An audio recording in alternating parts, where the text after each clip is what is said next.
South India shopping mall the wedding మంత్ర సరికొత్త wedding collection south India shopping mall. Hi guys, welcome to I dream. నేను మీ చాణక్య. మరి present బయట school season అనేది కూడా start అవబోతుంది. And పిల్లలకు ఎవరికైనా కానీ మన స్తోమతకు మించి మరి పెద్ద స్కూల్స్లో చదివించాలని మన చాలామంది కూడా అనుకుంటూ ఉంటారు. అక్కడికి వెళ్ళిన తర్వాత వాళ్ళ స్కూల్ ఫీజెస్ ఏదైతే ఉన్నాయో కొన్ని లక్షల్లో మనం చూస్తుంటాం. కానీ అలాంటి వాళ్ళకు కూడా మేము ఒక సపరేట్ ఒక బెనిఫిట్ అనేది కూడా ఇస్తాము. అదేంటంటే మీరు స్కూల్ ఫీజుని ఒకటేసారి కట్టాల్సిన అవసరం లేదు, అది కూడా ఈఎంఐ రూపంలో కట్టేస్తే హ్యాపీగా ఉంటుందని చెప్పేసి ఇలాంటి ఆఫర్లు అనేది కూడా స్కూల్స్ ప్రకటిస్తున్నారు. ఇలాంటి సందర్భంలో మరి పేరెంట్స్ మరి ఆ ఈఎంఐ దానికి యాక్సెప్ట్ చేసి మరి వెళ్తే బాగుంటుందా, లేకపోతే అలాంటివి తీసుకోకుండా వేరే ఆప్షన్స్ చూస్తే బాగుంటుందా, దీని గురించి పర్ఫెక్ట్ ఐడియా కానీ అంటే దీనికి సజెషన్స్ ఇవ్వడానికి మన దగ్గర మాధవి గారు ఉన్నారు.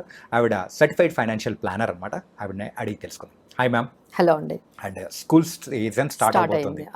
జూన్ వచ్చిందంటే పేరెంట్స్ అందరూ ఆలోచించేది ఒకటే, పిల్లల్ని ఏ స్కూల్లో చదివించాలి, ఇంకా బెటర్ గా. బెటర్ స్కూల్ ఉండాలి, బెటర్ ఎడ్యుకేషన్ ఉండాలి. మనం అంటే చదవలేకపోయాం, వాళ్ళకన్నా బెటర్ ఇవ్వాలని అనుకున్న టైంలో స్కూల్ ఎడ్యుకేషన్ కాదండి, ఇన్ఫ్రాస్ట్రక్చర్ కూడా బెటర్ గా ఉండాలి. అంటే పెద్ద హై ఎండ్ అక్కడ గ్రౌండ్స్ కానీ, హై ఎండ్ ఫెసిలిటీస్ కానీ, స్కూల్ బస్ కూడా ఏసీ, అలానే క్లాస్ రూమ్ కూడా ఏసీ, ఇలా ఉండాలి. మన పిల్లలు ఇలాంటి స్కూల్లో ఇంత మంచిగా కంఫర్టబుల్గా ఉండాలని అందరూ పేరెంట్స్ కూడా, ఎందుకంటే ఈ రోజుల్లో ఒకరు ఇద్దరే కదండి. సో వాళ్ళకి మనం బెస్ట్ ఇవ్వాలి, ది బెస్ట్ ఇవ్వాలి అనేది అయితే అందరూ ఆలోచిస్తున్నారు. బట్ ఇక్కడ ఏంటంటే ఎప్పుడు లేనిది మేము కూడా ఈసారే చూస్తున్నామండి. లైక్ ఎట్లా అంటే మనం ఎప్పుడు టీవీకి ఈఎంఐ విన్నాము, లేకపోతే పర్సనల్ లోన్లకి ఈఎంఐ వింటాము, లేదు అంటే ఏదైనా ఏసీ తెచ్చుకోవాలంటే అసలు స్కూల్ ఫీజుకి ఈఎంఐ ఏంటి, అసలు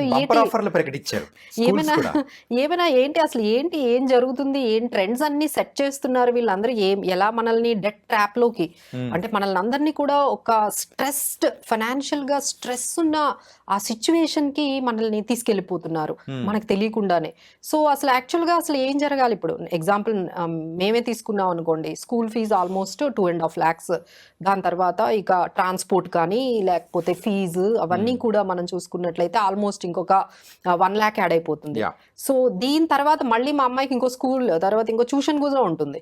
ఇక ట్యూషన్ కూడా పెట్టిస్తే సో ఆల్ టుగెదర్ మీకు పర్ మంత్ అంటే ఇయర్ కి 5 lakhs అవుతుంది పర్ యానమ్.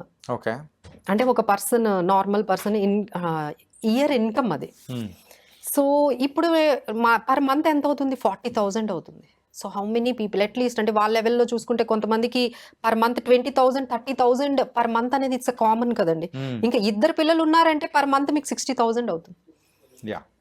సో ఇంత ఎఫర్ట్ చేయకుండా మరి వాళ్ళని కాంప్రమైజ్ అవ్వకుండా బెస్ట్ స్కూల్స్లో మనము పంపించాలి. సో అలా అని మనం ఇది తీసుకోలేకపోతున్నాం బర్డన్ అనుకునే వాళ్ళకి స్కూల్ ఫీజెస్ ఏం చేస్తున్నారంటే స్కూల్ వాళ్ళు ఒక ఫైనాన్షియల్ ఇన్స్టిట్యూషన్తో టైఅప్ అవుతున్నాయి. సో మనం వెళ్ళగానే వాళ్ళు అక్కడ ఒక పీపుల్ని కూర్చోబెడతారనమాట. మీరు వెళ్ళగానే మీకు అక్కడ ఇంకా స్టార్ట్ అవుతుంది అగ్రిమెంట్. మీకు ఈఎంఐ ఇంత అవుతుంది, దీనికి ఇంట్రెస్ట్ రేట్ ఇంత పడుతుంది, మీరు ఎవ్రీ ఇయర్ ఎన్ని పోస్ట్ డేటెడ్ చెక్స్ ఇచ్చేయాలి, ఈ అగ్రిమెంట్స్ మీరు సైన్ చేయాలి. So again there is a dilemma అనమాట ఈ అగ్రిమెంట్స్. కానీ ఎక్కువ ఆలోచించట్లేదండి, ఎందుకంటే మీ దగ్గర ఇప్పుడు ఇమీడియట్ గా పే చేయాలి అంటే ఒక 1 lakh 2 lakhs కావాలి. ఎందుకంటే ఫస్ట్ ఇన్స్టాల్మెంట్ చాలా హైగా ఉంటుంది, తర్వాత ఇన్స్టాల్మెంట్స్ తక్కువగా ఉంటాయి. సో ఈ ఫస్ట్ ఇన్స్టాల్మెంట్ 1 lakh తెచ్చేంత మీ దగ్గర లేకపోయినట్లయితే ఇమీడియట్ గా you will take that option తీసేసుకొని ఏమీ ఆలోచించకుండా పెద్దగా చదవకుండా ఆ కండిషన్స్ ఏంటి ఆ అగ్రిమెంట్లో వాళ్ళు ఇస్తున్న ఈ ఈఎంఐ ఫెసిలిటీ టువర్డ్స్ స్కూల్ ఫీజ్కి అవన్నీ కూడా ఆలోచించకుండా మా అమ్మాయి మా అబ్బాయి మంచి స్కూల్లో చదవాలి అనే ఒకటే ఇంటెన్షన్స్తో వెళ్ళిపోతున్నారండి. బట్ ఆ తర్వాత వాళ్ళకి అర్థమవుతుంది how much it will be burden. ఎందుకంటే అందులో ఇంట్రెస్ట్ రేట్స్ ఎంత ఉన్నాయో మీరు పెద్దగా చూడరు. ఆ తర్వాత పేమెంట్ ఆప్షన్స్ ఏమైతున్నాయో తెలియదు. ఎప్పుడైనా మీరు కానీ అది ఈఎంఐ కట్టకపోతే పరిస్థితి ఏంటి, ఒక 1 month. సో ఇవన్నీ ఆలోచించకుండా ఒక్కసారిగా వెళ్ళిపోతున్నారండి. So there are many organization, అసలు స్కూల్ ఫీజులు అసలు క్యాప్ లేకుండా పెరుగుతున్నాయండి. అంటే ఎవ్రీ ఇయర్ 10-15%. మీ ఇన్కమ్ 10-15% శాలరీ పెరుగుతుందా అంటే లేదనే చెప్పాలి. అది కూడా ఏంటంటే ఒక 5-6% అని అనుకుంటాం. అంతేనండి, ఇప్పుడు అంతా కూడా మ్యూటెడ్ శాలరీస్ ఉన్నాయి. అందరికీ కూడా శాలరీస్ పెద్దగా ఏమీ పెరగట్లేదు, మ్యూటెడ్ అయిపోయాయి. సో ఎందుకంటే గ్రోత్ అనేది యాక్సిలరేట్ అవ్వట్లేదు, కార్పొరేట్స్ కూడా అంత ఇన్కమ్ రావట్లేదు, కాబట్టి శాలరీస్ కూడా మ్యూటెడ్గా ఉన్నాయి. అండ్ యూ నో దట్ ఇండియాలో ఇంత పాపులేషన్ కాకపోతే మీరు కాకపోతే ఇంకెవరు తక్కువకైనా చేస్తున్నారు. So there is a huge availability of supply of people. So ఏమవుతుందంటే ఇంకా అదే మనం కంటిన్యూ చేస్తున్నాం. సో వీళ్ళంతా ఏంటంటే లైక్ ఇన్ దిస్ ఈ డెట్ ట్రాప్లో కానీ లేకపోతే ఇలాంటి స్ట్రెస్లోకి ఫైనాన్షియల్ స్ట్రెస్లోకి వెళ్ళిపోతున్నారని. ఎందుకంటే ఆల్రెడీ వాళ్ళకి ఒక హోమ్ లోన్ ఉండొచ్చు, ఎగ్జాక్ట్లీ, లేకపోతే ఒక పర్సనల్ లోన్ ఉంది, ఆల్రెడీ పర్సనల్ లోన్ ఉంది, హోమ్ లోన్ ఉంది, ఇంకా ఇంట్లో ఇక ఇంటి రెంట్స్ కానీ ఇవన్నీ పెరుగుతూనే ఉన్నాయి కదండి ఇయర్. సో ఇది ఎంతవరకు మనం తీసుకోవచ్చని ప్రతి ఒక్కరూ ఆలోచించాలండి. సో ఇది ఒక్క రోజుతో అయిపోయేది కాదు, ఒక నెలతో అయిపోయేది కాదు. మీరు ఒకసారి మన పిల్లలకి ఒక స్టాండర్డ్స్ మనం ఫిక్స్ చేస్తే మళ్ళీ వాళ్ళు దానికి మించే ఆలోచిస్తారు కానీ తక్కువ ఆలోచించరు కదా. So you cannot bring down to మళ్ళీ మనకి అఫోర్డబిలిటీ లేదని నెక్స్ట్ ఇయర్ మళ్ళీ ఇంకొక స్కూల్ మార్చడం అవన్నీ కూడా కష్టమవుతుందండి. సో ఒక్కసారి మనం ఇలాంటి డెసిషన్స్ తీసుకునేటప్పుడు ఇవన్నీ కూడా లాంగ్ టర్మ్ ఇంపాక్ట్ చూపిస్తాయి. కాబట్టి మీరు అగ్రిమెంట్ని ప్రాపర్గా చదువుకోండి. వాళ్ళు ఎంత ఇంట్రెస్ట్ రేట్స్ వేస్తున్నారు, అలానే ఎలాంటి కండిషన్స్ ఈ మొత్తం అగ్రిమెంట్లో పెడుతున్నారు, మనకు నిజంగా ఆ కెపాసిటీ ఉందా లేదా అనేది మనము గమనించుకుంటూ వెళ్తే definitely you will get an answer అండి. అంటే వాళ్ళు వెళ్ళగానే ఇన్ఫ్లుయెన్స్ చేస్తారండి. దట్ కైండ్ ఆఫ్ మార్కెటింగ్ మీరు ఒకసారి స్కూల్కి వెళ్ళగానే దట్ కైండ్ ఆఫ్ మార్కెటింగ్ అంటే మీరు ఇంకా అదే ఇంకా బెస్ట్ అన్నట్టుగా మీకు చూపిస్తారు.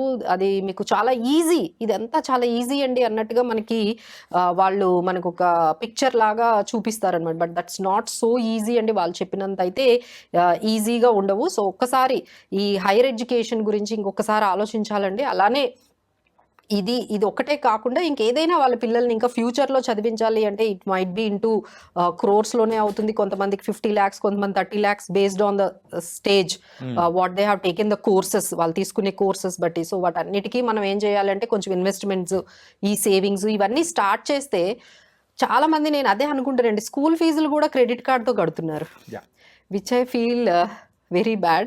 ఎందుకంటే వాళ్ళ పర్సనల్ ఫైనాన్సెస్ని ఎంత బ్యాడ్గా మేనేజ్ చేస్తున్నారంటే మీరు స్కూల్ ఫీజు కూడా క్రెడిట్ కార్డుతో కడుతున్నారు అంటేనే దెర్ ఈస్ సంథింగ్ రాంగ్. ఎందుకంటే దట్స్ అ నీడ్. పిల్లల్ని చదివించడం అనేది మీరు ఎంత ప్లానింగ్ లేకుండా ఉంటే కదా మీరు క్రెడిట్ కార్డుతో కడతారు, లేకపోతే లోన్తో కడుతూ ఉన్నారంటే స్కూల్ ఫీజెస్ని, because we are not properly managing our budget and our finances. So ఇదంతా కూడా ఒక రెడ్ ఫ్లాగ్ లాగండి.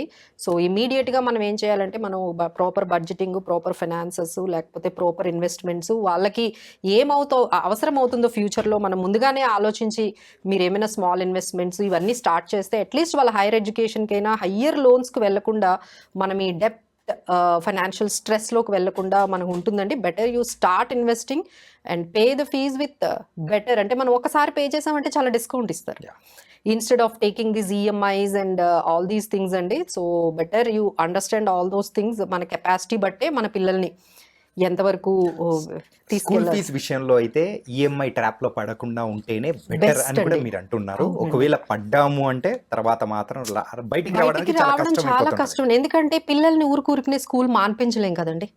సో ఒకట స్కూల్లో పెట్టిన తర్వాత ఇప్పుడు 9th ఉన్నారు, 10th అక్కడే చదివించాలి. సో ఇందులో ఏంటంటే మళ్ళీ మనం కాంప్రమైజ్ అవ్వలేము.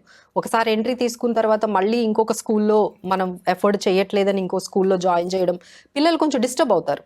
అది కొంచెం కంప్లీట్గా ఎమోషనల్తో కూడుకున్నది కాబట్టి చాలా అండి. పిల్లలు కూడా అక్కడ కంఫర్టబుల్గా ఫీల్ అవ్వకపోవచ్చు. మీరు ఒకసారి వాళ్ళని ఈ విధంగా డిస్టర్బ్ చేశారనుకోండి, మీరు తీసుకున్న ఈ డెసిషన్స్ వల్ల పిల్లలు డిస్టర్బ్ అవుతారు. మీరు ఊరుకూరుకునే స్కూల్స్ మారుస్తూ ఉంటే వాళ్ళు మళ్ళీ అక్కడ అడ్జస్ట్ అవ్వడానికి కొత్త స్కూల్లో, కొత్త ఎన్విరాన్మెంట్లో ఎంత ఇబ్బందిగా ఉంటుందండి.